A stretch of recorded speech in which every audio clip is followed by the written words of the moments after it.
je vous convie cet après-midi à une promenade, une déambulation dans l'œuvre de Maupassant, non pas tant pour retrouver le bel ami, la femme, l'amour, le fantastique, que pour y découvrir une partie qui est méconnue, l'enfant et la famille.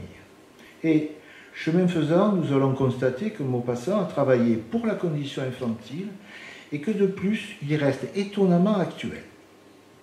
Il nous a ainsi montré les difficultés qu'auront rencontrées les enfants pour grandir, pour vivre, les difficultés de leurs parents pour les élever, les éduquer, celles de l'homme pour être père, et celles de la femme pour choisir entre l'état de femme et l'état de mère. Alors, voilà la photo. C'est la seule photo que je vous offrirai de Maupassant. C'est un monsieur qui n'aimait pas être pris en photo. C'est un monsieur qui signait avec des pseudonymes. Puis à croire que son image le gênait. Donc les seules photos que j'avais, les rares photos qu'on a, c'est des photos pas intéressantes. Donc à la place des photos, pour illustrer, j'ai mis des tableaux sur lesquels figurent des enfants. Voilà. Alors, le plan, l'introduction, l'époque de Maupassant et Maupassant l'homme, ça c'est pour présenter. Et enfin, l'enfant, la femme, l'enfant et l'homme dans l'œuvre de Maupassant. Et enfin, pour finir, la modernité. Alors, voilà. Alors, Maupassant nous a laissé une œuvre majeure, étonnante par sa qualité, qui lui vaut le rare privilège d'être encore traduit, lu et adapté au cinéma dans le monde entier. C'est une œuvre aussi, en un peu plus d'une dizaine d'années. Il nous a offert 300 nouvelles, contes, faits divers, quasiment autant de chroniques, 6 romans, des pièces de théâtre, des pièces de poésie et des récits de voyage. Alors, on y trouve des thèmes, 2 types de thèmes. Des thèmes qui sont en rapport avec l'évolution de sa vie, chronologiquement, bon, la Normandie, la chasse, la guerre. La guerre, ça a été au début de son écriture, ça a été le sujet majeur. Puis après, il y a une dizaine d'années qui correspond à la période où il a été fonctionnaire, d'abord à la marine, puis après il a été fonctionnaire de très haut niveau d'ailleurs au ministère de l'Instruction publique, où il avait été pistonné par Flaubert, ne le disons pas. Et donc ça donne des thèmes qui se rapportent aux gens de bureau et en même temps aux canotiers. Parce que comme il n'était pas tellement argenté à l'époque, ses seules sorties c'était sur les bords de Seine où il faisait canotier. Voilà. Ensuite, il y a eu, en 80, il devient célèbre grâce aux soirées de Médan, où là, grâce à Boule de Suie, il devient riche, célèbre, et il restera jusqu'à sa mort. Et là s'ajoutent des thèmes ayant trait aux gens de lettres, ayant trait au monde, au demi-monde. Le grand monde ne l'a jamais accepté. Les grands personnages ne l'ont jamais vraiment intégré. Et au fantastique, bien évidemment. Alors, il y a aussi donc des sujets qui sont constants, des thèmes constants, que sont l'eau. Maupassant était un homme d'eau. Il s'est toujours débrouillé pour être à côté ou de la Seine, ou de la Manche, ou de la Méditerranée, où il a eu ses 2 voiliers, le bel ami. Les thèmes constants, bon, c'est l'amour, c'est la femme. Et le sujet qu'on traite aujourd'hui,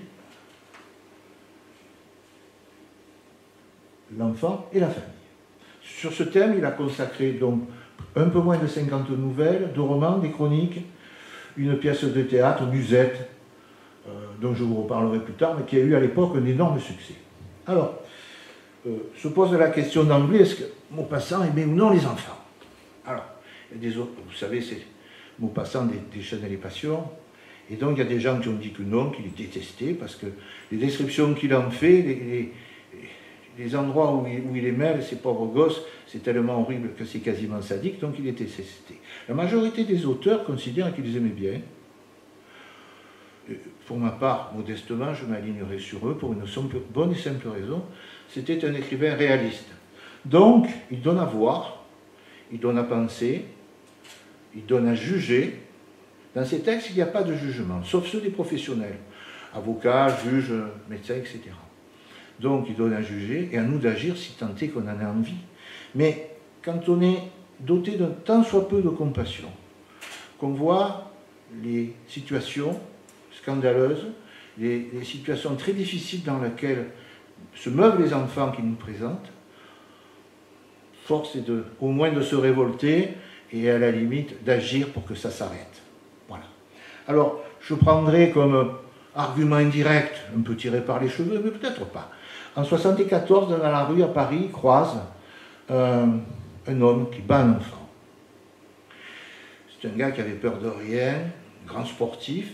Il attrape le tout, il le mène au commissariat le plus proche. Je ne sais pas si grand monde serait capable de faire ça en ce moment. Hein. Et là, les agents sont gênés. Pourquoi? Parce qu'il s'agit du père et du fils.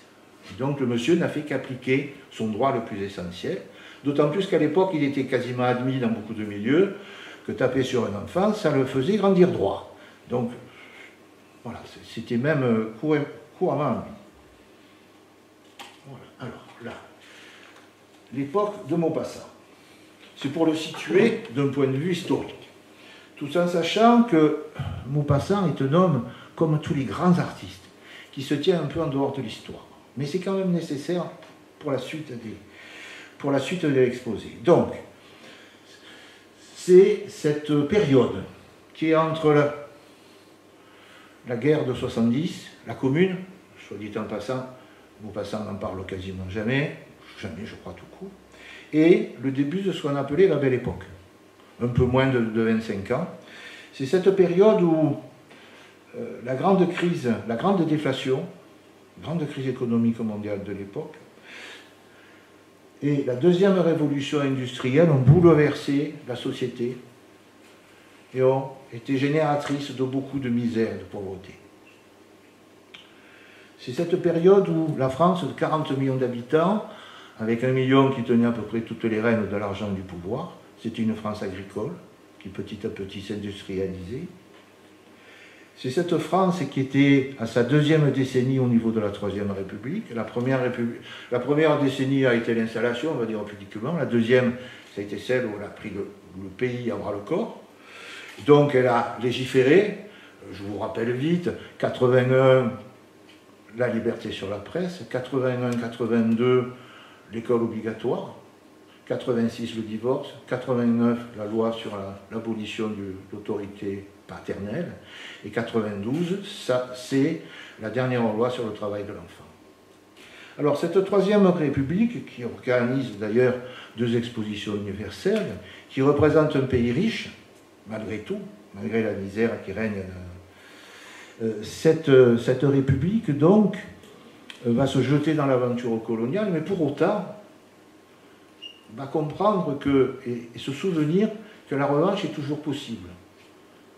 Parce qu'il faut se mettre au niveau de l'Allemagne, avoir des classes d'âge instruites, nombreuses et cultivées. Donc il y a un grand mouvement qui va la République va impulser un grand mouvement en faveur de la condition infantile. En plus, évidemment, des avancées de la médecine, de l'hygiène, de tout ça, et du corps social en général, de ce qu'on appelle maintenant la société civile. Et il y a un grand mouvement qui va se mettre en branle, et ça portera ses effets seulement à la fin du siècle. Maupassant ne le verra pas, quoi qu'il ait été, comme il était fonctionnaire de très haut niveau au ministère de l'Instruction publique, il a été en contact avec ça. Donc il a participé à l'élaboration de certains des textes. Voilà. Donc, voilà. Alors, ceci c'est évidemment intégré dans le grand mouvement, ça tout le monde connaît, qui a été initié au siècle précédent. Alors je vous dis Philippe Ariès, la vie familiale sur l'Ancien Régime, Madame Chombar-Delove, un monde autre, l'enfance. C'est-à-dire ce grand mouvement qui a montré, dès Rousseau pour ainsi dire, que l'enfant était une personne, que c'était un bien précieux et qu'il fallait le protéger. Madame Chombar-Delove, à la limite, va retrouver dans toute la littérature du XIXe siècle, d'autant plus qu'il y a énormément d'autobiographies, de romans qui ont eu pour personnage les enfants. On en a oublié les 9/10, mais ça paraissait, c'était sans arrêt que ça sortait. Donc, petit à petit, s'est constitué ce mythe de l'enfance qui nous habite toujours, qui nous baigne toujours, avec plus ou moins de bonheur, suivant les avis. Alors, quelle enfance peut-on dire de cette période de Maupassant? En fait, il faut parler au pluriel. Il n'y a rien de commun, en effet, avec quoi? Ce qu'ils ont tous en commun, c'est qu'en 81-82, l'enfance, elle s'est trouvée allongée de 6 ans. Parce qu'ils sont rentrés les petits paysans sont rentrés dans la vie active à 13 ans, non plus à 7. Les petits ouvriers aussi. Donc, il n'y a rien de commun entre le petit bourgeois qui est notre enfant actuel, le petit paysan qui, tout compte fait, bon, l'un dans l'autre, il n'y avait pas de souci. Les plus à plaindre, c'était les petits ouvriers, c'était ces enfants des milieux artisanaux, des milieux de commerce, qui eux, malheureusement, à cause de la pauvreté, étaient obligés de travailler parce qu'ils étaient tellement pauvres, les salaires étaient tellement bas, que s'ils n'avaient pas l'apport de ce petit salaire, la famille a crevé de faim. Je vais faire une parenthèse très rapide, là, il faut que j'accélère, mais c'est une raison essentielle pour laquelle il y a eu les petites femmes de Paris aussi. Ce côté clinquant, ce côté... Bon, petites femmes de Paris, il y avait 20 000 professionnels à peu près, un peu moins, un peu plus, peu importe, à quelques milliers. Et il y avait 100 000 femmes, on considérait à l'époque, il y a eu 100 000 femmes qui se prostituaient ponctuellement. Une population d'un peu moins de 2 millions d'habitants, c'est considérable. Donc voilà les effets de la misère. Donc ces petits ouvriers, ils étaient soumis à l'autorité du père. Ils ont eu le choléra, puis après, le choléra a été remplacé par la tuberculose, la maltraitance, tout ceci fait un tableau très noir. D'ailleurs, Victor Hugo et d'autres l'ont bien décrit. Voilà, donc, on peut parler d'enfance au pluriel, et on peut mettre en évidence aussi, alors voilà, 4 modes éducatifs. 4 modes éducatifs qui correspondent. Le premier, c'est l'ascension sociale, c'est les bourgeois. Le second, c'est ceux qui voulaient le maintien, les gros paysans, propriétaires terriens, les nobles. Troisième groupe, c'était ceux qui attendaient le repas suivant. Donc ils s'en foutaient, ça leur passait dessus, les pauvres, ils survivaient. Et enfin, le quatrième type, c'était sans doute la famille de Maupassant, disciples de Rousseau, qui vivaient à la campagne, qui étaient des libéraux, et qui éduquaient le plus longtemps possible leurs enfants à la maison. Voilà. Alors, dernier point, ça c'est l'époque de Maupassant. Je ferai un petit mot sur l'époque de son œuvre, qui est beaucoup plus large, parce que Maupassant a mis peu ou pas de repères temporels. Et puis, ces textes sont faits de récits, de souvenirs de gens très âgés, ce qui fait à la limite que bon, ça coupe sur l'ensemble du siècle. Dernier point, que peut-on dire de ce 19e siècle? Alors là, les avis, évidemment, ils diffèrent. On peut dire globalement que même s'il y a eu un énorme... Si l'enfance a occupé dans la littérature une place considérable. Si la société, à la fin du siècle, a fait un effort considérable pour améliorer cette enfance, le siècle n'a pas été tellement favorable pour les gosses. Voilà, globalement, sans dire de méchanceté de nos ancêtres. Alors, attendez, je passe. Oups. Voilà, là je vous ai mis en grève, c'est un horrible tableau. C'est un tableau qui montre une horrible scène avec un méchant gréviste qui est en grève et qui rend malheureux toute sa famille. Le peintre qui a fait ça était assez opposé aux grèves. Donc voilà, c'est tout noir. Mais bon, ça reflète bien, je crois, la tendance de l'époque. Alors l'homme. Parler de Maupassant, c'est, en tant que personne, c'est le découvrir un peu après. Parce que Maupassant n'avait qu'une volonté, c'était de se cacher. Il faisait partie de ces grands écrivains qui estimaient que son œuvre nous suffisait, devait nous suffire. Mais Maupassant, de notre côté, c'est un monsieur qui est profondément humain, qui parle au cœur, qui parle à l'intime, et qui donc déclenche des passions. Les gens sont attirés par lui.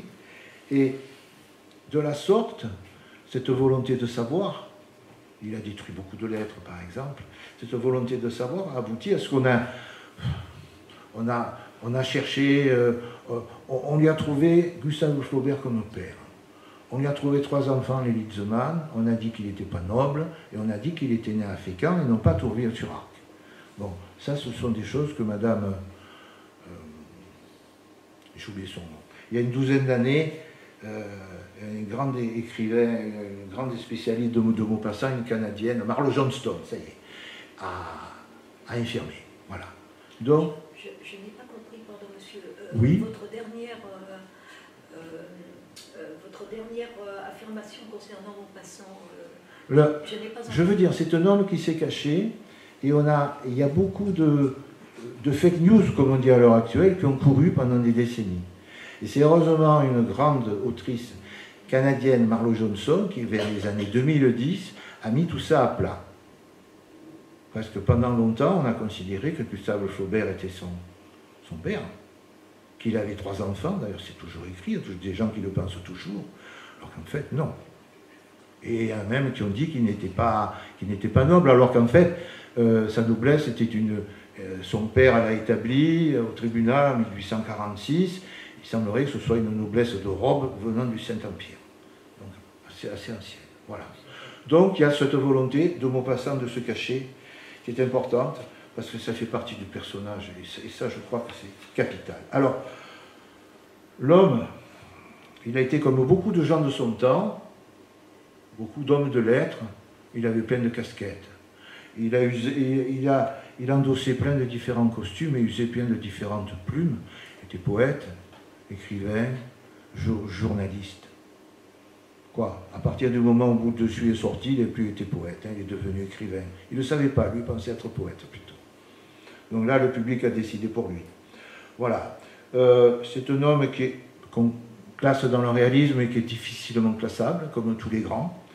Et il a porté sur ses contemporains un regard acéré, pénétrant, sans concession, quasiment clinique. Parce qu'il allait souvent, à l'époque, on pouvait aller voir les leçons de la faculté. Donc on sait qu'il y est allé. Il a dépeint l'homme dans sa banalité, le montrant cruel, rarement généreux, toujours égoïste, faible, à la merci de sa nature et de son destin, ému par son seul intérêt, son désir, son plaisir. Voilà. Alors, au niveau famille et éducation, là j'ai mis en premier le divorce de ses parents, parce qu'effectivement, ça a été quelque chose qui a pesé très lourd dans sa vie. Il est devenu chef de famille à 30 ans. Il a porté toute sa vie, pour ainsi dire, sa famille à bout de bras. Père, mère, frère, belle-sœur et petite nièce. Voilà. Une parenthèse, il arrivait à gagner jusqu'à 70 000 francs par an, ce qui est une somme phénoménale. C'est 1,5 million d'euros, 2 millions. Voilà. Donc, il avait ce qu'il fallait. Alors, au niveau éducatif, on l'a vu, je faisais partie sans doute de ces gens très modernes. Sa mère était d'une immense culture, sa mère à laquelle il était très attaché, une immense culture. Puis après, il est allé chez les frères au collège d'Yvetot. Il a été mis à la porte d'ailleurs pour avoir commis des vers un petit peu salaces. Puis après, il est allé au lycée de Rouen. Voilà. Il a croisé son oncle, Alfred Le Poitevin, un grand esprit. Il a été au contact du poète Louis Bouillet, Paléon, et avec 2 L et sans H, excusez-moi. Puis, adulte, il a eu effectivement Flaubert pour mentor, de 20 ans à 30 ans. C'est Flaubert qui a été son père spirituel. C'est quand même extraordinaire. Pour un jeune d'avoir un tel professeur. Alors, ça a été, comme personne, c'est un homme complexe, qui ne tenait pas vraiment en place. Pourquoi je dis complexe? Parce qu'il alternait des phases où il était dans le monde, il allait partout, il était invité, et des phases où il avait besoin de se trouver tout seul sur son bateau, où il allait se promener dans la nature. Voilà. Célibataire, riche, célèbre, gourmand, sensuel, Casanova ou érotomane. À l'heure actuelle, on le mettrait dans une clinique et on le traiterait.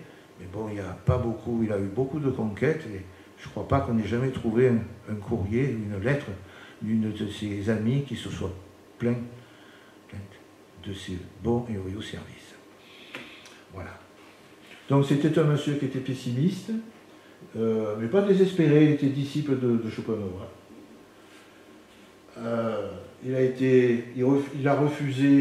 Il a refusé toute forme il s'est inféodé de rien, ni politique, il a refusé de rentrer en franc-maçonnerie.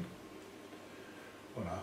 Et donc, quelquefois, il est descendu dans l'arène pour des lettres, pour des chroniques, pour le colonialisme, pour l'infanticide, et pour dire tout le mal qu'il pensait des collèges religieux.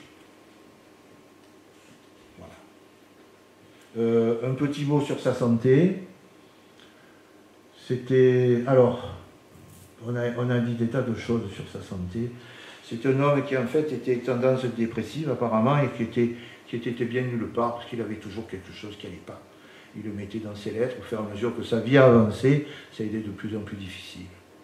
Voilà. Et comme à l'époque il y avait des thérapeutiques qui étaient plus néfastes que le mal, il y a eu des thérapeutiques un peu violentes. Est-ce qu'il se droguait, est-ce qu'il ne se droguait pas? Personnellement, on n'a pas de preuves sur ça, mais vraisemblablement. Donc sa vie a été un joyeux calvaire. Il avait des troubles digestifs, des troubles de la série nerveuse, on va dire, avec des troubles essentiellement, peut-être avait-il des migraines. Il avait des troubles de l'accommodation, je crois de l'œil gauche. Alors là, je vous donne un truc au passage. Il est dit de façon classique que ces troubles visuels de Maupassant, qui sont arrivés très tôt, étaient dus à sa syphilis. Renseignements pris auprès d'ophtalmologistes actuels qui ont beaucoup vu de syphilis. Quand la syphilis parle au niveau oculaire de façon à faire une paralysie de l'accommodation, la fin n'est pas loin. C'est-à-dire que quand la syphilis de Maupassant a parlé à 40, dans les 2 années de sa vie, il a été balayé. Alors là, il semblerait plutôt que ce soit un syndrome d'Adi, vous trouverez nulle part, c'est une paralysie virale durable de l'accommodation. Ça empêche que, bon, il avait mal à la tête, et c'était un écrivain, du matin au soir il travaillait, il lisait, et donc il avait des maux de tête abominables. Voilà. Alors il y a un dernier fait, c'est que l'histoire du double chez Maupassant, il s'est plaint de cette histoire du double, bon ça ne concerne pas l'enfant, mais bon je vous en parle quand même. Alors cette histoire du double, dans la classification des maladies mentales, ce n'est pas considéré comme une maladie. Ça correspond un peu à un phénomène de mode, il y a eu ça dans les années 1870, 80, 90, et ça s'est retrouvé un siècle plus tard. Voilà. Alors, hop. Là c'est résumé. Alors, je vais vous parler. Alors, ce que nous allons faire, là, je vais vous parler du tour de main de Maupassant. C'est un artisan, donc savoir un peu comment il faisait. Et vous mettre en évidence les mécanismes psychologiques avec notre vision actuelle, avec nos concepts actuels, qu'il a mis en œuvre pour construire ces récits. Alors, la façon de faire de Maupassant, bon, c'est apparemment simple, facile, il y a un énorme travail derrière, c'est la facilité du travail et de la classe. Il nous a présenté donc 2 romans, mais c'est essentiellement des contes, des nouvelles, des faits divers. Et ça, comme c'était un technicien admirable de l'écriture, il y a à peu près toutes les formes de récits possibles. Récits première, 3e personne, des récits enchâssés, des dialogues, des lettres, des comptes rendus de procès. Tout y passe avec une élégance, tout coule. C'est admirable. Moi, personnellement, quand je lis du Maupassant, j'ai l'impression de promener un peu dans le désert. Vous arrivez, c'est assez âpre. Puis d'un seul coup, vous arrivez sur 10 lignes qui sont une merveille de poésie. Voilà. Si vous aimez, vous avez une nouvelle qui s'appelle Alouma, qui vante l'idéal féminin, qui a une dizaine de lignes, c'est pas le sujet, mais qui sont vraiment extraordinaires. Voilà. Alors, il faisait ça, vraiment, il n'y avait pas de sujet ni scabreux, ni trop marqué par la religion, parce qu'il travaillait souvent en feuilleton pour des grands journaux, Louis Blas,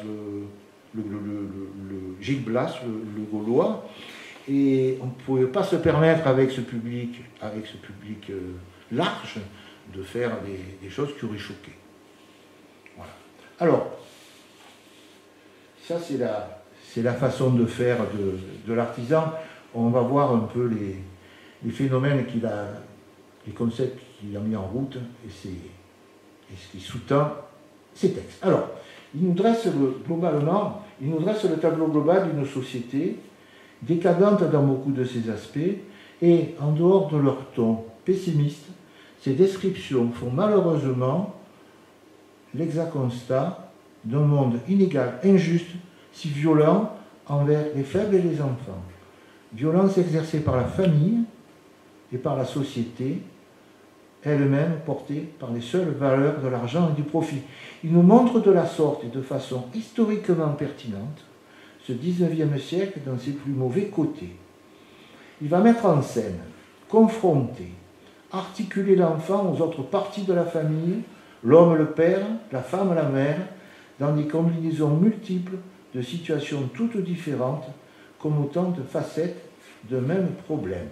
On a même dit qu'il avait travaillé de façon obsessionnelle.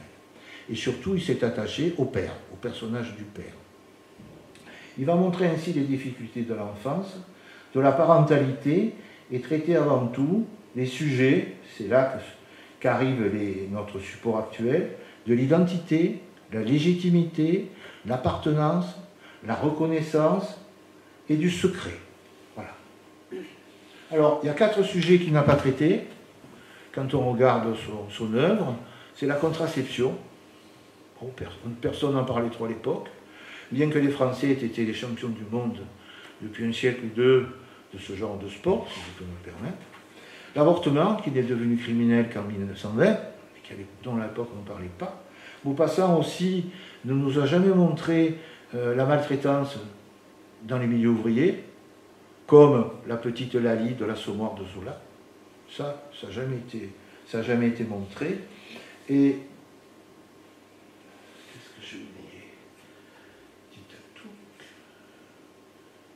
contraception, le milieu ouvrier et la maltraitance. Voilà.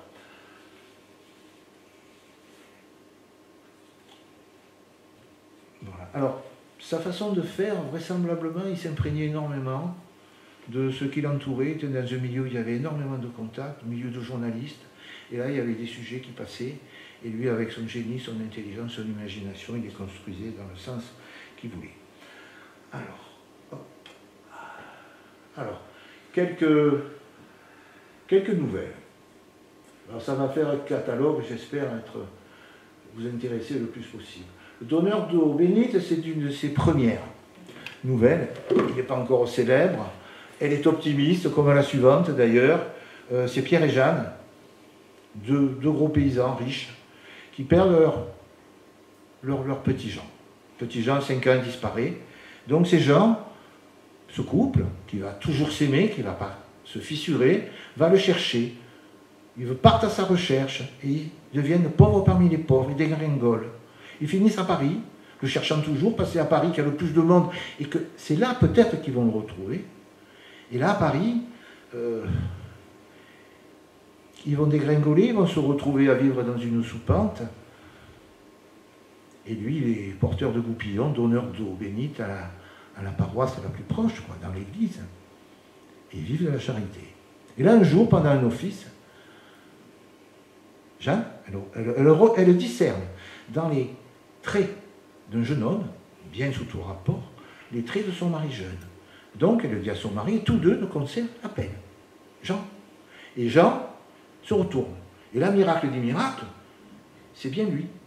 Il avait retenu qu'une chose, cette façon d'être appelé par ses parents. Bon, c'est un conte, parce que dans la réalité, un enfant, il reconnaît surtout celui qui lui donne à manger et qui le câline. Il vous oublie très vite. 5 ans, il y a peu de chance. Mais bon, c'est un conte, c'est un miracle. Miracle de l'amour entre les parents, thème de l'enfant sauveur,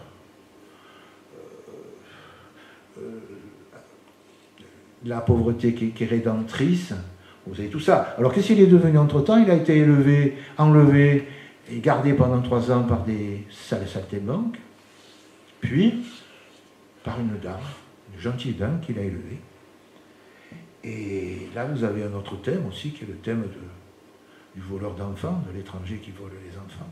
C'est le thème où l'étranger, à cette fin de siècle, commence à apparaître de plus en plus fort, et ça va se cristalliser de plus en plus. Mais ça, c'est une autre histoire. Alors, là, vous avez donc le thème de la reconnaissance, de la ressemblance. Et je ne cite que cette phrase, ils avaient usé la ténacité du malheur, car ils furent heureux jusqu'à leur mort. À l'époque, on pouvait enlever les enfants, hein, c'était pas un souci, il n'y avait pas de papier d'identité. Donc c'était, une fois qu'ils étaient partis, ils étaient très durs à retrouver. Voilà. Alors, le papa de Simon, ah, ça je vous ai mis ça au passage, c'est l'orphelin saint, je crois. Alors, le papa de Simon, 79, c'est un enfant de 8 ans, je me suis trompé.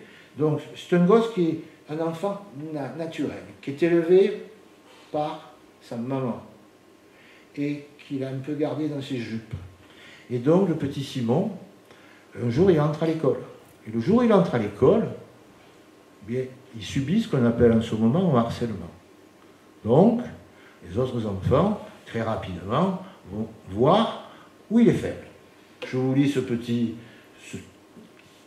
bout de dialogue. « Comment t'appelles-tu, toi ?» Il répondit « Simon. »« Simon quoi ?» reprit l'autre. L'enfant répéta tout confus « Simon ?» Le gars lui cria « On s'appelle Simon quelque chose. C'est pas un nom, ça, Simon. » Puis conclut « Vous voyez bien qu'il n'a pas de papa. » Alors, Simon, là, il va se faire harceler de plus en plus, évidemment, mais Simon, c'est un petit bonhomme courageux et débrouillard. Donc, il les frappe. Mais en retour, il se fait frapper, évidemment. Plus, puis, il reste maître du terrain parce qu'il leur jette des pierres, il les blesse, il s'enfuit. Il est peut-être maître du terrain, il est seul, abominablement seul. Donc, il va s'approcher de l'eau, où il sait que quelques jours auparavant, il y a un vagabond qui s'est noyé. Et là, le petit Simon, ben, il va broyer du noir, et il va penser à l'irréparable. Et là, c'est bien vu de la part de Maupassant, parce qu'un enfant à 7 ans ne pense au suicide qu'en cas de dépression majeure. C'est le cas du petit Simon. Ça, c'est très juste. C'est vu de façon très juste. Voilà, il sera sauvé. Bon, c'est une histoire qui se finit bien. Philippe le forgeron, qui est un gars bien, qui est un nouveau venu dans la région, va arriver, il va lui parler. Simon, qui a du culot, va lui dire « Je veux que tu sois mon papa ». Philippe va lui dire « Bon, écoute, pourquoi pas ?» Il va le raccompagner, il va faire la connaissance de sa maman, et Simon va se pointer à l'école en disant « J'ai un papa, c'est Philippe ». Mais les autres, comme ils l'ont dans le collimateur, ils ne le loupent pas. « Oui, mais ils ne sont pas mariés, tes parents ». Donc Simon, il va faire des pieds et des mains pour que ses parents se marient. Il va y arriver. Donc Simon, à partir de ce moment-là, il va être enfant d'eux, comme dans la Genèse. Il est porteur d'une histoire, il peut recevoir un patrimoine, il peut s'identifier à son père. Donc il est complet, il est comme les autres. C'est très important chez l'enfant. Voilà. Il faut savoir qu'à l'époque, pour ces enfants adultérins, naturels, le bâtard, c'était souvent très dur. Pas dans tous les lieux et toutes les époques, parce qu'à la fin du siècle, il y avait beaucoup moins de mariages officiels.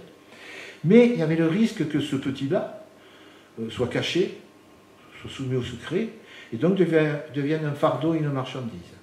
Par exemple, le bâtard au Moyen-Âge, ça faisait partie vraiment de la société, il était utile, alors que là, le bâtard, c'était le vilain canard. Voilà. Alors, un fils, elle y est là. Allez, on passe. Alors,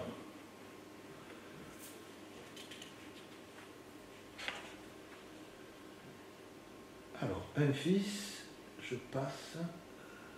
Ah, ça c'est une... Excusez-moi. Ça c'est ce que j'ai mis pour...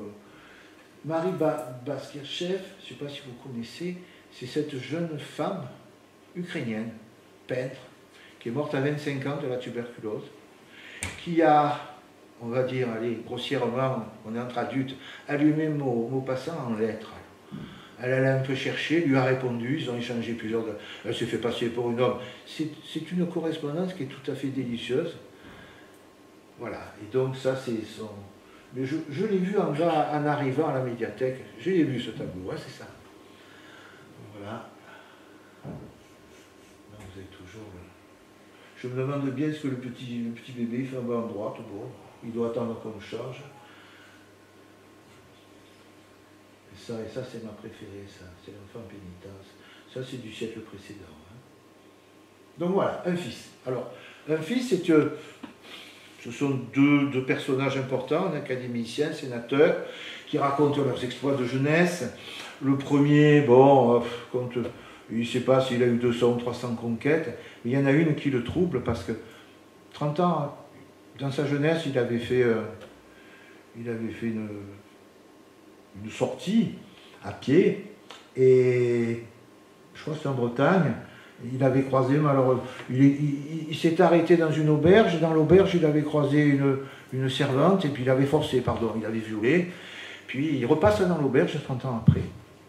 Et là il demande, et on lui montre un jeune, débile un peu, qui sert un peu à tout, qui sert de valet, quoi. Et il va à l'état civil, il se rend compte que c'est son fils. Donc là, il ne se croit obligé de lui donner un peu d'argent. Et l'autre, il lui donne de l'argent, il boit tout. Il boit tout, il est tellement violent qu'il assomme un cheval, parce qu'il est costaud en plus. Donc l'aubergiste lui dit de tout arrêter, et lui s'en va penaud, parce qu'il aurait bien aimé soulager un peu sa conscience, mais non. L'argent ne remplace pas les années où on a été absent. C'est ce que j'en retire comme conclusion. Voilà. Mais il n'empêche quand même que son interlocuteur, le sénateur, l'autre, dit « Oui, vraiment, nous devrions bien nous occuper un peu plus des enfants qui n'ont pas de père. » Puis après un souffle d'air qui pénètre sensuellement l'arbre en fleurs qui les domine, c'est bon vraiment d'avoir 25 ans et même de faire des enfants comme ça, comme quoi on regrette les choses, mais pas tant que ça. Alors, il faut savoir dans ces phénomènes psychologiques que la reconnaissance chez l'enfant est réciproque. C'est une notion importante. Chez l'enfant, elle est toujours acquise, mais elle dépend avant tout du parent. Souvenez-vous du Romain qui prenait son enfant, qui le reconnaissait, qui le portait, qui le posait au sol. Voilà. Le processus réalisé, l'enfant, il est rassuré par un fort sentiment d'appartenance, reconnaissance, appartenance. Puis, il y a un attachement qui s'établit, il grandit en sécurité et il fonde son identité.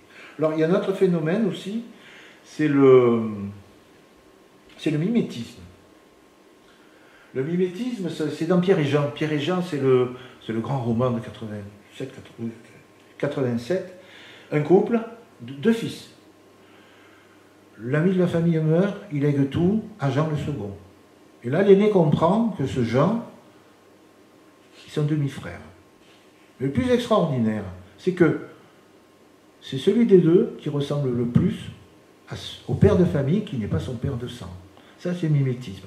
On voit ça chez les enfants adoptés, qui au bout de quelques mois ressemblent d'un seul coup, comme deux gouttes d'eau aux parents qui les ont adoptés. Voilà, c'est une parenthèse. Alors, rapidement, trois autres nouvelles. Alors, Duchou, je vous l'ai cité parce que ça se passe chez nous, c'est à Marseille, pas loin, quoi. Et Duchou, c'est le baron de Mordiane, il vient voir ce fils, il sait qu'il sait exister, le fils ne le connaît pas. Il est le fils de sa défunte maîtresse, et il le rencontre, donc c'est dans la maison de campagne, et puis Duchou ne se fait pas connaître, il ne le reconnaît pas, il s'en va, parce qu'il a été horrifié, parce qu'il a retrouvé chez ce jeune les défauts de sa défunte maîtresse, qu'il ne pouvait pas encaisser, et surtout il parlait avec un accent méridional, tous abominable. Voilà. Ça c'est une parenthèse. Ensuite, histoire vraie, c'est horrible, c'est même du cynisme. C'est un noble qui raconte ses exploits de jeunesse, que dans un premier temps, il a trouvé que la servante du voisin était intéressante. Donc il a échangé contre une jument, ça s'est pas marqué là. Puis après, bon, ils se sont beaucoup aimés, lui il en a eu marre, d'autant plus qu'elle est tombée enceinte.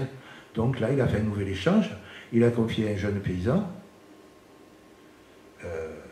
de façon à ce qu'il épouse et qu'il élève l'enfant, et en retour, il a été tranquille, je veux dire, et en retour, il lui a donné une petite propriété permettant. Alors, ce qui se passe, c'est que la belle-mère et le paysan s'en prennent tellement à cette jeune femme, puis la jeune femme est tellement malheureuse parce qu'elle l'aimait, qu'elle meurt, et le petit enfant qui est né, il meurt quelques jours après. Alors, quelqu'un qui est là, qui assiste à l'histoire, se croit obligé d'ajouter tout ce que vous voudrez, mais des femmes comme ça, il n'en faut pas. Il y a des gens qui considèrent que tout se vend et tout s'achète dans la vie. Elle avait un amour qui était supérieur à tout ça, elle est morte. Voilà. Le parricide, c'est un couple de mondains qui, pour continuer à avoir sa vie mondaine, il faut voir que Maupassant a beaucoup évolué dans ces milieux-là. Un couple de mondains a un enfant, le donne à élever à la campagne, comme ça se faisait, dans une autre famille, et le suit quand même, il suit cet enfant du coin de l'œil. Cet enfant va devenir un menuisier, et là ils vont lui acheter des meubles, à plus savoir qu'en faire, et l'autre va se douter d'une chose, si bien qu'au bout du compte, il va les démasquer, le père va avoir peur, va sortir un pistolet, et le jeune, craignant d'être abandonné une deuxième fois, il les tue tous les deux. Voilà. Là, c'est une histoire horrible. Hein. Voilà. Là, ça nous permet de parler de l'abandon, parce que l'abandon, chez Maupassant, l'abandon historiquement, ça a été le grand problème du XIXe siècle, avec dès Napoléon Ier les tours, puis après il y a eu les hospices départementaux, les inspecteurs, le fameux système de nourrices. Je vous donne un chiffre, il y a quelqu'un là qui va savoir, qui va comprendre ce que je dis.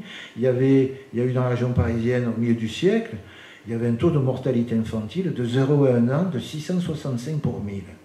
Donc, ces enfants abandonnés, quand ils survivaient, qu'est-ce qu'il leur restait? Ils avaient les plus bas emplois possibles, parce qu'ils n'avaient pas de formation, ou ils devenaient des vagabonds, et une belle nouvelle de Maupassant sur le vagabond, ou alors ils finissaient délinquants en prison. Voilà, donc ils avaient une vie qui était vraiment abominable. Alors, Maupassant parle beaucoup de l'adoption, mais l'adoption dont il parle, c'était un recueil. Parce que l'adoption légale, c'était celle du Code civil, 25 ans, et sous forme simple, c'est-à-dire que l'enfant gardait son nom. Voilà. Mais donc c'était un recueil. Il y a une belle histoire sur l'adoption. Je vais passer. Excusez-moi si je suis un peu en retard. Ça je viens de vous le dire.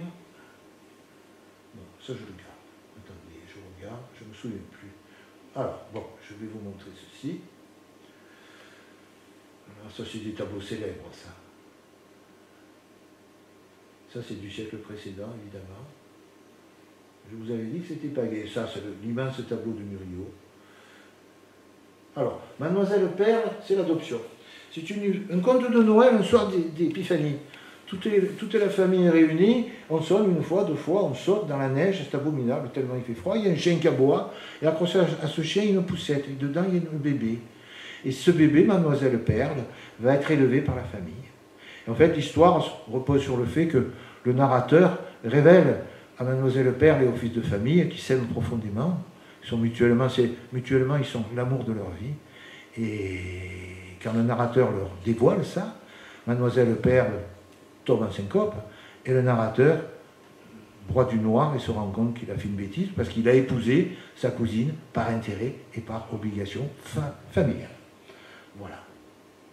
Alors, tout n'est pas toujours tout noir, heureusement, l'amour quand même arrive à transcender, comme le roman d'une fille de ferme, ou l'enfant du péché. Oui, c'est l'enfant du péché, c'est une jeune femme, une servante, qui est séduite par un nègre fin, un vilain valet. Bref, elle est enceinte, et elle va voir sa mère qui est en train de mourir, et là, elle accouche prématurément. Et l'enfant est élevé là-bas. Mais du coup, elle doit travailler double à la ferme, et pour élever son enfant. Donc le maître la remarque, parce qu'elle est géniale, et puis il l'épouse, mais il est stérile.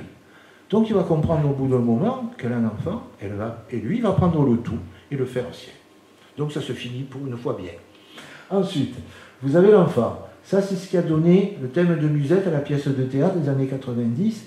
Donc la majorité des auteurs considèrent que si Maupassant n'avait pas été emporté par la syphilis, il serait devenu un grand auteur de théâtre, parce qu'à l'époque il n'y avait que ça.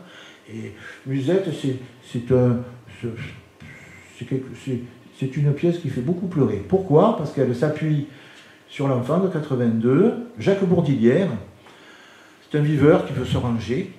Et pour se ranger, il épouse une jeune, bien sous tout rapport, bien dotée surtout. Et le soir de ses noces, on vient le chercher, et là on l'amène auprès de son ancienne maîtresse qu'il a laissé tomber quelques mois auparavant. Et là, cette dame accouche. Accouche de leur enfant. Elle va mourir en couche, mais avant, il lui fait promettre de l'élever. Et là, le Jacques Bourdilière, il va rentrer en pleine nuit. Il va trouver Berthe, sa jeune épousée, qui l'attend. L'enfant pleure, lui est en larmes. Et Berthe, avec cette candeur, cette grandeur dont est capable d'âme, dont est capable d'amour, dont est capable une femme, dit tout simplement, eh bien, nous l'élèverons, ce petit. Et l'histoire s'arrête ainsi. Voilà. Alors, voilà. Je suis un admirateur de Monet, donc j'ai réussi à vous en caser un, avec ami Jean et Monet qui est là-bas, qui jardine. Alors, avant de vous parler de la femme, effectivement, moi je compare ça à un triangle. Il y a deux côtés, c'est la femme et l'enfant qui subissent, et le troisième côté, c'est l'homme qui domine tout et qui écrase un peu tout. Voilà. Mais la famille de Maupassant, il faut signaler qu'elle est nucléaire ou monoparentale. Il n'y a pas de ce qu'il y avait à l'époque. La famille élargie n'existe pas chez Maupassant. Et la famille dite souche, comme on voyait dans le sud-ouest, où tout allait à l'aîné, n'existe pas non plus. Voilà. Pour les gens qui aiment ce genre de choses. Alors, hop, la femme. Alors, la femme chez Maupassant, c'est quand même un gros morceau, si je peux dire. Comment il la représente? Rarement il la représente sous les traits, l'aspect d'une femme intelligente, une grande bourgeoise ou d'une paysanne retorse et madrée. La plupart du temps, c'est soit comme dans Une vie ou Montoriol, donc Jeanne et Christiane, ce sont des jeunes filles un peu naïves, ignorantes, innocentes. Jeanne, on la marie à la sortie du couvent, une espèce de cavaleur. Hein. Voilà. Mais la plupart du temps, donc c'est ça, la plupart du temps, je vous ai marqué, prostituée, fille de ferme, servante, jeune fille naïve. Voilà. Elle endure, subit la loi de l'homme ou la loi de sa nature impérieuse. Il est dit des filles qui ont obéi sans résistance à la loi impérieuse de la vie. Voilà. Elles peuvent même, pour certaines, être devenir esclaves sexuelles. La grossesse. Alors, chez Maupassant, mesdames, il y a beaucoup de dames là, cet après-midi, c'est un homme qui aimait les femmes à sa façon. Tout au moins, je ne sais pas ce qu'il aimait, mais dans son œuvre, c'est assez particulier. Donc, c'est une grossesse qui déforme, immobilise et enlaidit. Elle est rarement désirée, elle est accident, faute, voire sanction. Il y a même l'abbé Tolbiac dans Une vie qui, dans ses sermons furieux, dit que c'est l'œuvre du péché. L'accouchement. Alors, l'accouchement est toujours difficile, mais Maupassant nous montre deux facettes différentes. En wagon, c'est l'inénarrable histoire d'un prêtre qui accouche dans un compartiment une jeune femme, sous l'œil très intéressé de ses adolescents, qui n'en perdent pas une miette, évidemment. Ensuite, vous avez Nuit de Noël, 82, c'est Henri Tempier, qui est une sorte de Noël, se sent seul, donc il lève, excusez-moi du terme, il lève une petite, bien dodue, bien grasse, comme il les aime. La petite, oh, elle se couche, se déshabille, et là, elle se met à hurler. Problème de problème, elle accouche. Et là, ben, tout l'immeuble, c'est un sort de Noël, tout l'immeuble va venir, il va participer, va aider à l'accouchement. Ça va être vécu comme une naissance miraculeuse. Henri Tempier va être étiqueté père de l'enfant, et la jeune mère va lui vouer une reconnaissance éternelle dont il ne saura absolument que faire. Voilà. Il faut savoir que chez Maupassant, il y a une position nette, frontale, tranchée, entre la mère, donc qui est déformée, qui peut en mourir, qui accouche avec des difficultés, et d'un autre côté, la femme. La femme doit plaire par son esprit, dans les salons, elle doit être pleine par sa beauté. Elle doit être désirable. Donc il y a une opposition frontale.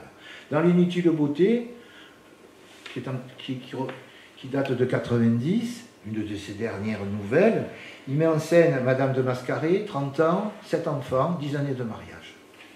Un jour, elle se révolte, parce qu'elle veut vivre sa vie de femme, et plaire, et aller un peu dans la société. Elle lui dit, sur tes enfants, il y en a un qui n'est pas de toi, je ne te dirai pas lequel.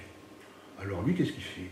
Lui se pose des questions, le mari pose des questions, il cherche à savoir, et entre-temps, il fout la paix, quoi, il la laisse tranquille. Et ce qui va se passer au bout du compte, c'est que, bon, elle le laisse se marier un bon moment, jusqu'à ce qu'elle lui avoue que, bon, ils sont tous de toi, mais j'avais envie de vivre, c'est tout. Il y a une deuxième fois aussi où la femme, encore deux autres fois où la femme se sert de son état pour un peu rouler l'homme dans la farine. C'est La Mer aux monstres, 83. Ça, c'est une histoire médicalement qui ne tient pas droit. Hein. Donc, c'est une dame qui se rend compte qu'avec des corsets, des planchettes, elle arrive à pondre des petits monstres qu'elle loue au cirque itinérant. Elle en fait un par an, elle est riche. Voilà, c'est La Mer aux monstres. Ensuite, vous avez quelque chose qui est beaucoup plus une longue nouvelle, L'Héritage, 84, où une vieille tante subordonne la délivrance de son bien à son neveu à condition qu'il ait un gosse. Là, le neveu et sa femme, ils se mettent au travail, il n'y a rien qui vient, il est stérile. Donc là, c'est un travail de gens de bureau, c'est un milieu de gens de bureau, il va s'efforcer de trouver quelqu'un qui fait un gamin. Donc on attire le bellâtre du bureau, il va s'exécuter, il va faire un enfant qui s'appelle Désiré. Chez Maupassant, il y a tout un tas de symboles sur les prénoms et les noms d'ailleurs. Et voilà, alors après, une fois que le bellâtre s'est exécuté, on le chasse, plus ou moins dignement d'ailleurs, et la respectabilité revient, parce qu'il faut toujours qu'elle revienne, et cette dame qui avait, cette jeune femme, qui est mère maman de Désiré, quand on lui évoque une autre qui a fauté, elle se croit obligée de dire, je cite, « Je ne comprends pas qu'une femme tombe jusque-là. À mon avis, il devrait y avoir un châtiment spécial pour de pareils misérables qui apportent la honte dans une famille. » Je vous laisse juger. Voilà. Alors, le nouveau-né. Il faut que je passe. Hop. Le nouveau-né. Alors, il peut tuer. C'est vrai que c'était fréquent à l'époque. Mais on voit la belle-fille de Jeanne dans Une vie est tuée, la maîtresse de l'enfant dont on a parlé. Donc le nouveau-né il est décrit dans Une vie comme un quelque chose qui naît, puis comme une larve remuante, avorton, fripé, grimaçant, vivant. Et dans Dune Noël, Henri Tempier avec la grosse dodue, il est question d'un affreux petit morceau de chair ridée, plissé, geignant, miaulant comme un chat. Donc c'est une larve. Voilà. Une fois qu'elle a accouché, il y a une personne, c'est Christiane dans Montoriol, qui se trouve bien après l'accouchement. Toutes les autres, non. Ça ne leur va pas. Voilà. L'infanticide. Alors là, ça a été une grande cause de l'époque. Il y avait beaucoup d'articles sur l'infanticide, et la rumeur publique et la vox populi exigeaient que l'on punisse sévèrement ces dames. Voilà. Alors, là, je vous parlerai essentiellement de Rosalie Prudent, parce que je vais passer vite, je pense. Rosalie Prudent, c'est une mère isolée qui travaille avec servante chez un couple de vieux bourgeois étriqués. Elle est séduite par leur neveu, elle est mise enceinte, et elle est obligée de le cacher, parce qu'elle sait que s'ils s'apprennent qu'elle est enceinte, ils la foutront dehors. Donc, elle le cache. Elle a du mérite, parce que cacher des jumeaux chez une femme enceinte, c'est impossible. Mais bon, passons. C'est Maupassant, c'est un conte, on va dire. Et elle accouche, elle les étouffe, elle en enterre un sous les artichauts et l'autre sous les fraisiers. C'est un compte rendu de procès. Elle dit ça avec une telle naïveté, une telle candeur, que la cour, le public, tout le monde pleure, elle est acquittée. Donc là, Maupassant a pris l'exact contre-pied de ce qui se écrivait habituellement dans la presse. Alors, hop, l'enfant. Voilà. Alors, l'enfant, chez Maupassant, ce qui me fait un peu râler d'ailleurs, c'est l'enfant objet. En dehors du petit Simon qu'on a vu, c'est le petit bonhomme là qui se battait à l'école et qui jetait des cailloux, qui voulait Philippe, le forgeron comme papa. L'enfant, c'est un faire-valoir, c'est un ressort dramatique. Il sert à. Et quand il est montré, c'est soit un nouveau-né qui est repoussant, c'est soit un grand. Il n'y a pas vraiment l'enfant intermédiaire. Il y en a une, le mal d'André, mais ça, c'est pas la meilleure des nouvelles de Maupassant. L'enfant est transparent la plupart du temps, comme personnage. Voilà. Et donc, l'enfant chez Maupassant ne pétifie pas. Il n'y a jamais de petites paroles douces, non, non, non. C'est très violent. Alors, l'enfant, il va être confronté à un tas de problèmes, un tas de situations. Moiron, l'instituteur, les empoisonne, les tue, parce qu'il a perdu ses enfants, il trouve ça injuste, il tue ses élèves avec des sucreries empoisonnées.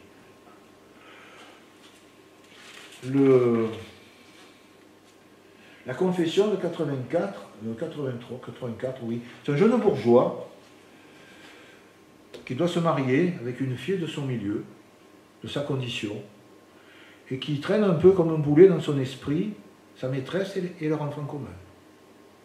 Donc là, une nuit où il les garde, où il garde le petit seul, c'est l'hiver, il va laisser la fenêtre ouverte. Et l'enfant va devenir glacé, et quelques jours après, il va mourir, et lui va traîner ce forfait, ce crime, comme une tâche indélébile à sa conscience. C'est pour ça que ça s'appelle la confession, il n'en peut plus, il a traîné ça comme une croix. Voilà. Alors, la confession, voilà. Alors je vous montre ça.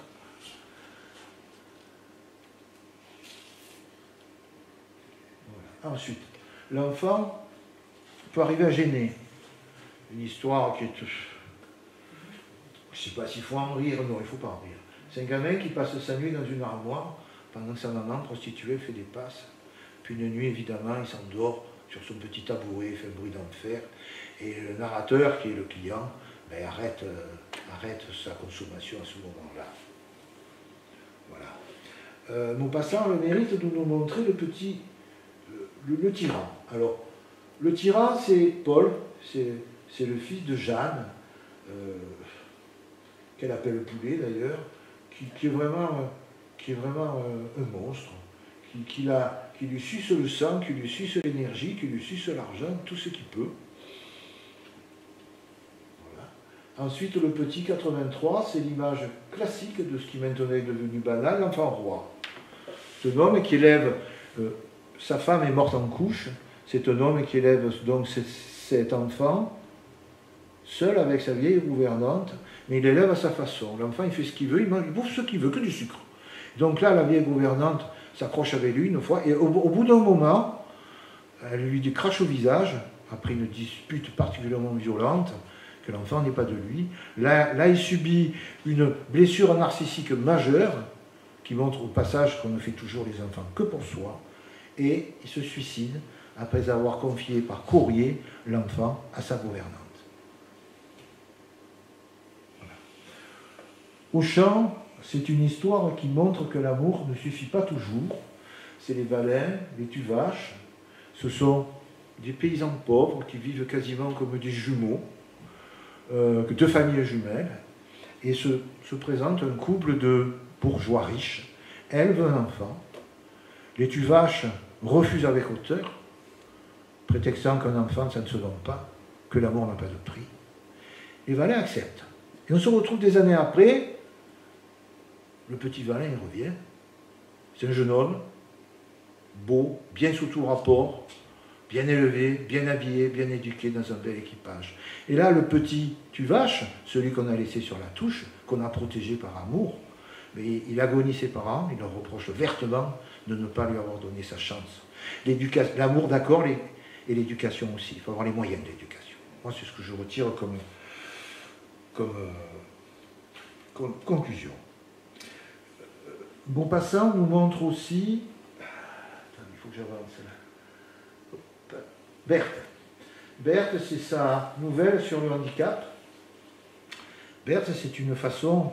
Ne soyez pas choqués par ce que je vais vous dire, mais il peut y avoir dans la maltraitance, dans des familles normales où il y a un enfant handicapé. Et là, les parents, c'est une débile légère, une handicapée mentale légère, il la marie. Ce qui est déjà, c'est pas idéal. Il la marie à un nègre fin, qui va la martyriser, qui va le faire perdre le peu de jugement qui lui restait, elle va devenir totalement ingérable, elle va finir enfermée. Donc comme quoi, on ne plaisante pas avec le handicap. Garçon un boc, c'est l'histoire, c'est ça, l'alcoolisme d'un homme. Il a vu son père battre sa mère enfant et depuis, pour oublier, il boit. Là, il peut y avoir une origine autobiographique parce qu'il est su que Maupassant avait assisté, juste avant le divorce de ses parents, à monsieur qui avait battu violemment madame. Voilà. Alors, Maupassant, là encore, a fait preuve d'une approche novatrice. Il a parlé du viol. N'oublions pas que le viol, sous nos contrées, a seulement été puni de façon violente et automatique dans les années 70. Avant, ça s'arrangeait souvent avec de l'argent, une admonestation, où on disait que la fille avait excité le gars. Alors là, à partir des années 1970, ça a changé, on a puni. Et Maupassant a le mérite de le montrer. Donc, c'est Madame Baptiste, violée enfant, qui est rejetée par ses parents, ostracisée, elle se suicide. Et ensuite, c'est le grand texte de La Petite Roque, 89, la Petite Roque, c'est la fille de la bonne à tout faire du village, ça se passe à la campagne. Un jour, elle se baigne dans la rivière, et le maire arrive, c'est un maire qui est veuf, donc qui est gêné par sa nature, par sa sève, on va dire, et il la voit se baigner, il la viole et il la tue par peur du scandale. Je vous lis quelques lignes. Poussé vers elle par une force irrésistible, par un emportement bestial, qui soulevait toute sa chair, affolait son âme et le faisait trembler de la tête aux pieds. Alors là, après, il va être poursuivi par son remords, tant et tant qu'il va finir par volontairement, il se dénonce, et il se finit en se jetant de la tour de son manoir, longé par la rivière, et il s'éclate la tête sur les rochers qui forment le lit de la rivière. Voilà. Maupassant nous parle aussi de l'inceste. L'inceste, dans le port, ça c'est le destin. Maupassant s'appuyait beaucoup sur le destin. Et c'est à Marseille. C'est un marin qui est embordé, qui couche avec une fille dans un bordel, et qui se rend compte après que c'est sa sœur, sa jeune sœur. Ensuite, vous avez Monsieur Baptiste, qui a aimé toute sa vie comme un fou sa maîtresse. Elle meurt, il sait qu'elle a une fille, ils ne se connaissent ni l'un ni l'autre. Il la rencontre, il la trouve à son goût, aussi belle que sa mère, et il l'épouse. Voilà. La pédophilie, c'est Chali. C'est tourisme sexuel déjà. Plusieurs fillettes qui sont offertes en Inde. Et puis, il y a quelques lignes qui personnellement, en tant que pédiatre, m'ont dérangé terriblement. Vous pouvez vous référer. Je n'ai noté que ça. Je la chérissais comme mon père et la caressais comme un homme. Bref. Les fêtes. On va finir par les fêtes. Les fêtes, c'est ce qui est resté au XIXe siècle, de la religion qui reculait. Alors, les fêtes, c'est la communion, c'est ce qui est resté. Tout le monde le faisait. La communion, c'est l'inénarrable maison Tellier. Parce que vous connaissez ça, c'est Madame Tellier, c'est une tenancière de bordel qui y a sa nièce et qui fait sa première communion à la campagne, chez son frère. Donc, elle amène toutes ces jeunes femmes, tous ces employés, on va dire, pomponnées, toutes belles, comme sait faire une jeune femme de ce milieu-là. Et tout ceci finit à la campagne pendant la cérémonie religieuse. Et là, les paysans sont émerveillés par l'équipage et la beauté, l'élégance de ces dames, si bien que le prêtre parle de miracle. Voilà. Donc c'est inénarrable. C'est vraiment un texte qui est plein d'humour. Le baptême, c'est quelque chose de beaucoup plus fin. C'est un prêtre qui fait le baptême de son neveu. Sa sœur est mariée, un paysan, ça se fait à la campagne. Et déjà sur le retour, il est ému, il prend l'enfant au bras. Donc c'est une fête. Après, c'est la fête de baptême, un paysan, bien rustonne, bien costaud, ça s'amuse, ça dit un peu des grossièretés, c'est paillard. Bref, lui, on ne le retrouve plus. Au bout d'un moment, on le trouve la tête en train de pleurer, à sangloter, à côté de l'enfant, sur la tête posée sur l'oreiller. Le nourrisson dort, et lui, il est à côté. Et là, je me permets de vous le lire, il est dit, il n'entendait rien, il ne voyait rien. Il contemplait l'enfant. Il est resté ému devant cette larve d'homme, encore, comme devant un mystère ineffable, auquel il n'avait jamais pensé. Un mystère auguste et saint, l'incarnation d'une âme nouvelle, le grand mystère de la vie qui commence, de l'amour qui s'éveille, de la race qui se continue, de l'humanité qui marche toujours. Voilà. Alors, je vous passe la rempailleuse. L'homme. L'homme, donc, on a vu les deux côtés qui subissent. L'homme, il a tous les pouvoirs. Il a l'argent, il a la loi, il a la nature, il a la force physique. Il a tout pour lui à l'époque. Donc voilà. Donc il peut être cet homme. Voilà. Je passe ça. Ça aussi je l'adore, celle-là. J'adore surtout l'aspect du chat qui a envie de fuir, qui a peur d'un danger qui vient de sa droite. Alors, vous voyez. Voilà. Donc, l'homme, il est soumis lui aussi un peu à toutes les choses possibles. Donc il peut être, nous l'avons vu ça déjà, quand l'homme s'en va dès que l'enfant paraît, il est inconnu, aucun souci. Il peut enfiler le costume du père trompé, comme dans le récit Le Petit, comme on a vu, où il a appris après coup, il s'est suicidé, ou du père ignorant de Pierre et Jean, parce que le père officiel de Pierre et Jean, il ne sait jamais que son deuxième fils n'est pas de lui, ou du père ignoré. Le père, c'est 83, c'est un homme qui abandonne sa maîtresse, quand il apprend qu'elle attend un enfant de lui. Il la retrouve dans la rue des années après, avec deux enfants, un de 10 ans et un peu plus petit. Il l'aborde et il fait en sorte de rencontrer, de se faire reconnaître par cet enfant. Cet enfant, en fait, le père de famille va accepter, mais là, cet homme va avoir un comportement inadapté, il va pleurer, il va se jeter dessus, il va l'étreindre. Bon. Une catastrophe, l'enfant a peur, s'enfuit, et lui aussi. Comme quoi, on n'est pas père en une seule fois, c'est quelque chose qui est permanent, c'est une présence, un amour de tous les jours. Voilà. Se pose au père ces éternelles questions. Cet enfant est-il de moi? Me ressemble-t-il? Si oui, va-t-on comprendre que je ne suis la père? Ai-je des enfants ignorés? Voilà. La dernière, très rapidement, j'arrive au bout, la dernière nouvelle sonne un peu comme un repentir, c'est le champ d'Olivier. Ça se passe du côté de Toulon, dans une commune littorale. C'est un prêtre qui rentre de la pêche, il est là depuis 20 ans. Il est là parce que, longtemps auparavant, c'est un noble picard, un peu rigide dans sa tête, il a aimé une jeune actrice. Puis un jour, il a compris qu'elle le trompait avec celui qui lui avait présenté. Donc là, il a été pris de colère, il a voulu la frapper. Elle a eu peur, s'est jetée au sol, et il lui a dit, je suis enceinte, et pas de toi. Donc lui, il a été désespéré, il a erré longtemps, puis il est devenu prêtre, comme un refuge. C'était intéressant de voir aussi le rapport de Maupassant, au fur et à mesure, vous avez peut-être vu, avec la religion, lui qui se disait peu religieux, voilà. Mais bon, ça y est quand même beaucoup. Et donc, il s'est engagé dans les ordres, il a atterri là, et arrive un jour, il rentre de la pêche, arrive un jeune homme, un voyou malfaitant, comme a dit sa servante,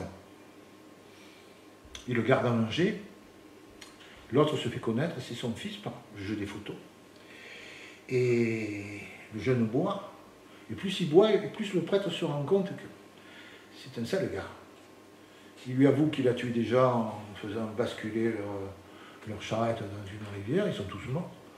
D'un autre côté, il a martyrisé, il a torturé, il a extorqué de l'argent à celui qu'il a élevé comme son père. Voilà, il est là devant le prêtre, vraisemblablement pour exercer un chantage sur lui et le menacer. Là, le prêtre le fait boire, il le fait entrer dans un coma éthylique, et là, il prend la décision, comme un rachat. Décision ultime, le sacrifice ultime, il s'égorge. Et de la sorte, lui, il paye, et le jeune va être considéré comme son meurtrier, même sous, parce que jamais on n'imaginera que quelqu'un puisse s'égorger volontairement. Voilà, c'est un rachat. Alors, la modernité de Maupassant. Vous allez me dire, on a parlé de calèche, on a parlé de comtesse, de comte, on a parlé de paysans, est-ce qu'il y a encore des paysans en France? Il n'y en a plus trop. Donc tout ça, ça sent un peu le vieux, le poussiéreux. Maintenant, la femme, elle peut faire des enfants sans le contact de l'homme. Il y a l'avortement, il y a la contraception. L'enfant, il est protégé, c'est une personne. Je veux dire, il y a tout un tas de choses. La médecine a fait de tels progrès que maintenant, la mortalité infantile est de 3,7 pour 1000. Elle a remonté en France, je vous le dis au passage, comme ça. La mortalité infantile, ces 2 dernières années, a augmenté, on ne sait pas pourquoi, et donc on cherche. On est les seuls en Europe, presque. Et donc, il y a eu des progrès colossaux. Alors je vous répondrai que, c'est vrai, mais que les formes ont changé, mais le fond n'a pas changé.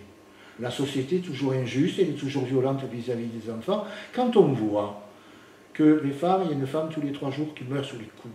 Quand on voit que les enfants sont maltraités au niveau physique et ils sont mal aimés souvent. Maintenant c'est ça, l'enfant est mal aimé. Il est peu désiré, donc on le traite mal. Puis l'histoire de l'inceste. Pour moi, ça a été une terrible révélation de me dire que tu es passé autant à côté de quelques dizaines ou centaines d'incestes sans le savoir. Hein. Certains juges avancent qu'un adulte sur 10 a été victime d'un inceste dans sa jeunesse. Donc, le monde, il n'est pas mieux, il est différent. Vous avez dans les banlieues, vous avez des jeunes filles qu'on marie contre leur gré, vous avez dans des banlieues des petites qu'on envoie dans la corde de l'Afrique et qui reviennent infundibulées, excisées. Vous avez en Afrique, le travail de l'enfant, il y en a toujours. Vous avez en Afrique des enfants qui sont des enfants soldats. Puis, on parle de l'ASE. L'ASE, c'est sur 330 000 en permanence. Dans l'ASE, vous avez 70% des gens qui en sortent qui n'ont pas de formation. Un tiers des SDF en viennent. Donc, les formes ont changé, mais le fond est là.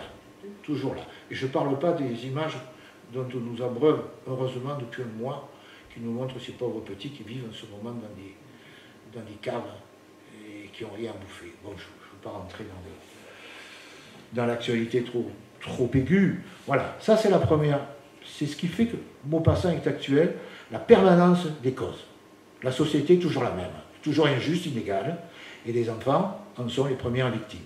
Le deuxième facteur, c'est que Maupassant, qui le rend actuel, c'est que Maupassant, pour moi, c'est un homme exceptionnel au niveau, je ne parle pas du médical, je vous l'ai dit, ça ne tenait pas droit, mais au niveau de la connaissance psychologique, je me demande bien comment il a fait pour construire ces personnages de façon aussi pertinente, sans avoir les concepts que nous, on a à l'heure actuelle, pour arriver à comprendre.